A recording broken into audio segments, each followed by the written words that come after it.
കടം വേണോ? ലോകോത്തര ബ്രാൻഡുകളുടെ എല്ലാ മൊബൈൽ ഫോണുകളും smart T V, smart watch, headset തുടങ്ങിയ എല്ലാ ഗാഡ്ജറ്റുകളും തവണ വ്യവസ്ഥയിൽ സ്വന്തമാക്കൂ. ജ്യോതി മൊബൈൽസ്, ഏരൂർ.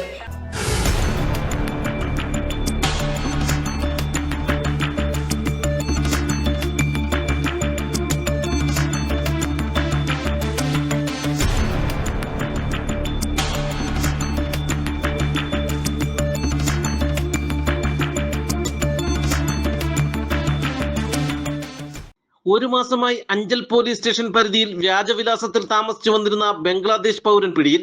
നസ്രുൽ ഇസ്ലാം എന്ന 35-കാരനാണ് പിടിയിലായത്. സംസ്ഥാന തീവ്രവാദ വിരുദ്ധ സ്ക്വാഡിന് ലഭിച്ച രഹസ്യ വിവരത്തിന്റെ അടിസ്ഥാനത്തിൽ അഞ്ചൽ പോലീസും ചേർന്ന് നടത്തിയ സംയുക്ത പരിശോധനയിലാണ് ഇടയം ആനാടുള്ള കശുവണ്ടി ഫാക്ടറിയിൽ ജോലി ചെയ്തു വരികയായിരുന്ന നസ്രുൽ ഇസ്ലാം പിടിയിലാകുന്നത്. ബംഗാൾ സ്വദേശി ഹനീഫ് അലി എന്ന പേരിൽ വ്യാജ ആധാർ കാർഡ് കൈവശം വെച്ചായിരുന്നു ഇയാൾ ഇവിടെ താമസിച്ച് ജോലി ചെയ്തു വന്നിരുന്നത്.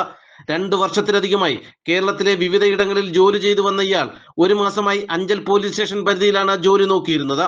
അറസ്റ്റ് ചെയ്ത നസ്രുൽ ഇസ്ലാമിനെ സംസ്ഥാന തീവ്രവാദ വിരുദ്ധ സ്ക്വാഡും കേരള പോലീസിന്റെ രഹസ്യാന്വേഷണ വിഭാഗവും മണിക്കൂറുകളോളം ചോദ്യം ചെയ്തു. പിന്നീട് കോടതിയിൽ ഹാജരാക്കി റിമാൻഡ് ചെയ്തു.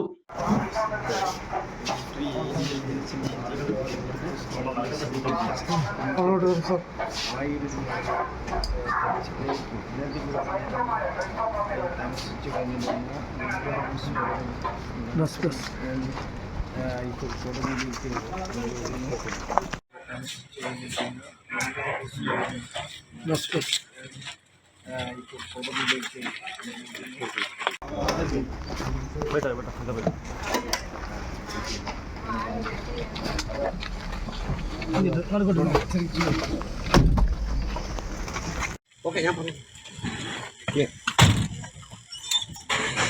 देखो देखो देखो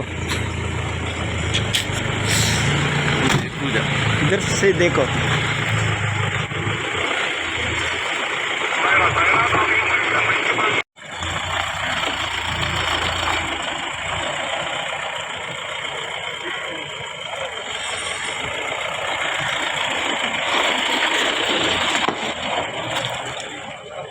ഇയാൾ ആധാർ കാർഡ് എങ്ങനെ എടുത്തു, ഇയാളുടെ സുഹൃത്തുക്കളോ ബന്ധുക്കളോ കേരളത്തിൽ വന്നിട്ടുണ്ടോ എന്നതടക്കം പരിശോധിച്ചു വരികയാണ്.